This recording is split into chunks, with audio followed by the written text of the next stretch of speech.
પ્રવૃત્તિ 3. વિદ્યાર્થી મિત્રો, આપણે તૃતીયઃ પાઠઃ પ્રહેલિકાઃ ઉખાણામાં પ્રહેલિકાનું સ્પષ્ટ ઉચ્ચારણ સાથે શ્રવણ અને પઠન કરીએ તથા તેનો ભાવાર્થ સમજીએ. 1.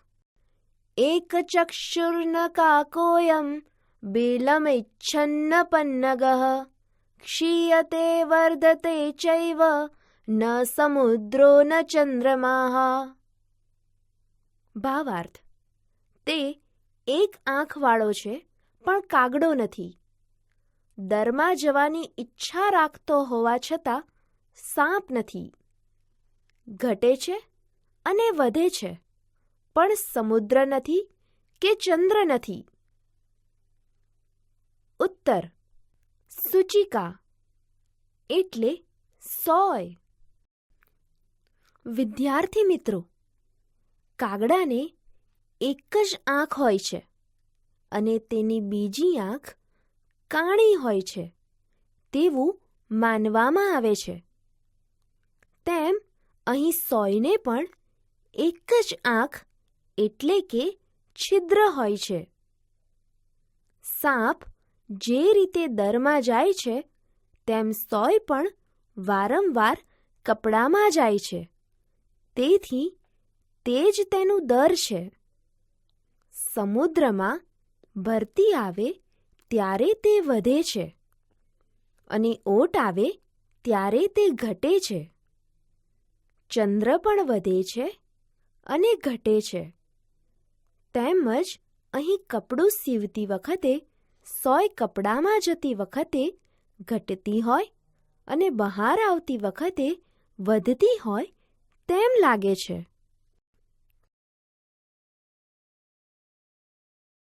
2. ચતુર્મુખો ન ચ બ્રહ્મા વૃષારૂઢો ન શંકરઃ નિર્જીવી ચ નિરાહારી અજસ્રમ ધાન્યભક્ષણમ. ભાવાર્થ: તે 4 મુખવાળો છે પણ બ્રહ્મા નથી. બળદ પર બેસે છે પણ શંકર નથી. નિર્જીવ અને નિરાહારી છે છતાં નિત્ય અનાજનું ભક્ષણ કરે છે. ઉત્તર: હલમ એટલે હળ. વિદ્યાર્થી મિત્રો, બ્રહ્માજીના 4 મુખ હોય છે તેમ હળનો આકાર પણ 4 મુખવાળો હોય તેમ લાગે છે. શંકર ભગવાનનું વાહન બળદ છે તેમ હળ પણ બળદો દ્વારા જ ખેંચવામાં આવે છે. હળ નિર્જીવ અને નિરાહારી હોવા છતાં બળદો દ્વારા ખેંચવામાં આવતો હોવાથી તે ખેતરમાં જ ફર્યા કરે છે. તેથી તે અનાજ ન ખાતો હોવા છતાં સતત ધાન્યનું ભક્ષણ કરતો હોય તેમ લાગે છે. 3. અપદો દૂરગામી ચ સાક્ષરો ન ચ પંડિતઃ અમુખઃ સ્ફુટવક્તા ચ યો જાનાતિ સ પંડિતઃ. ભાવાર્થ: તે પગ વિનાનો હોવા છતાં દૂર સુધી જાય છે. સાક્ષર છે પણ પંડિત નથી. તે મુખ વિનાનો હોવા છતાં સ્પષ્ટ રીતે બોલે છે. તેને તે જ જાણે છે જે પંડિત છે. ઉત્તર: લિખિતમ પત્રમ એટલે લખેલો પત્ર. વિદ્યાર્થી મિત્રો, લખેલા પત્રને પગ ન હોવા છતાં તે તેના પર લખેલા સરનામે પહોંચી જ જાય છે. તેના પર અક્ષરો લખેલા હોવાથી તે સાક્ષર તો છે પણ તે પંડિત નથી. પત્રને મુખ નથી હોતું છતાં તેમાં લખેલી વાતો સામેની વ્યક્તિને સ્પષ્ટ રીતે સમજાઈ જ જાય છે. ફક્ત ભણેલા લોકો જ લખેલા પત્રને વાંચી શકે છે.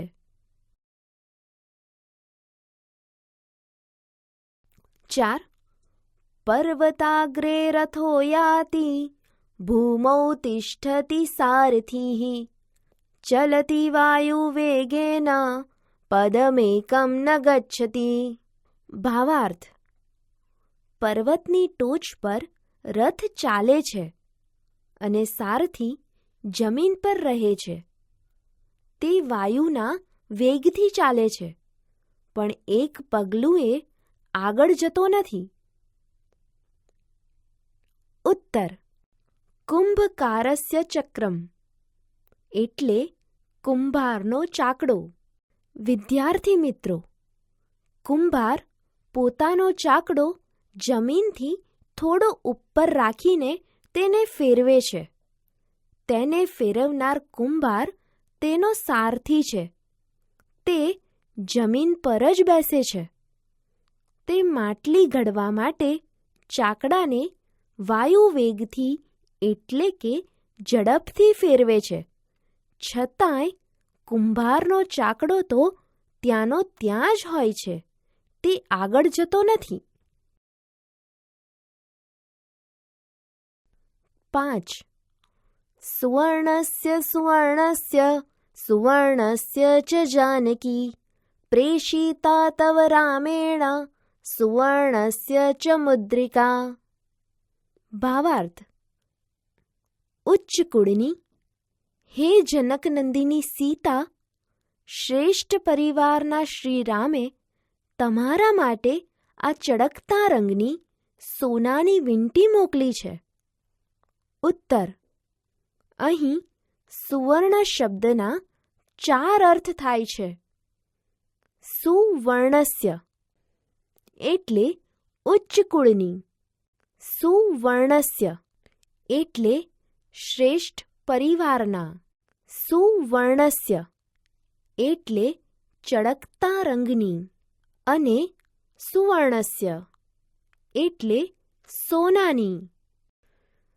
વિદ્યાર્થી મિત્રો, રામાયણમાં જ્યારે હનુમાનજી શ્રીરામે આપેલી સોનાની વીંટી લઈ રાવણની લંકામાં અશોકવાટિકામાં સીતા પાસે જાય છે, ત્યારે હનુમાનજી સીતાને કહે છે, હે સુવર્ણસ્ય, ઉચ્ચકુળમાં જન્મેલી રાજા જનકની પુત્રી સીતા સુવર્ણસ્ય શ્રેષ્ઠ પરિવારના શ્રીરામે તમારા માટે આ સુવર્ણસ્ય ચળકતા રંગની સુવર્ણસ્ય સોનાની વીંટી મોકલી છે.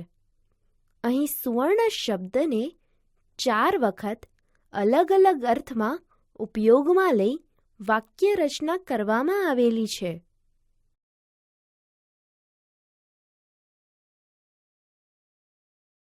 6. ભોજનાંતે ચ કિં પેયં જયંતઃ કસ્ય વૈ સુતઃ કથં વિષ્ણુપદં પ્રોક્તં તક્રમ શક્રસ્ય દુર્લભમ. ભાવાર્થ: ભોજનને અંતે શું પીવું જોઈએ? જયંત કોનો પુત્ર છે? વિષ્ણુનું પદ કેવું કહેવાય છે?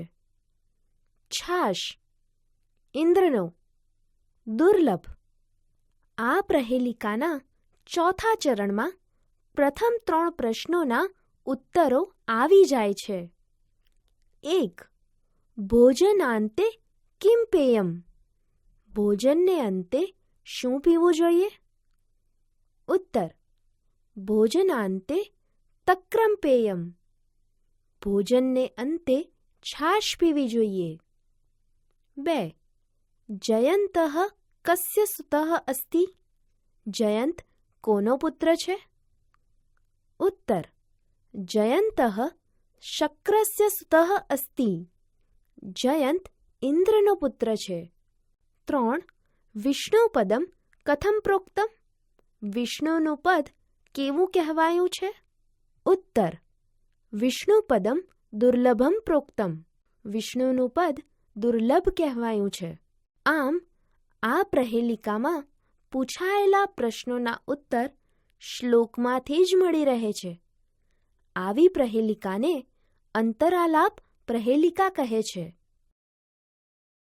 આગળના તાસ પર જાઓ.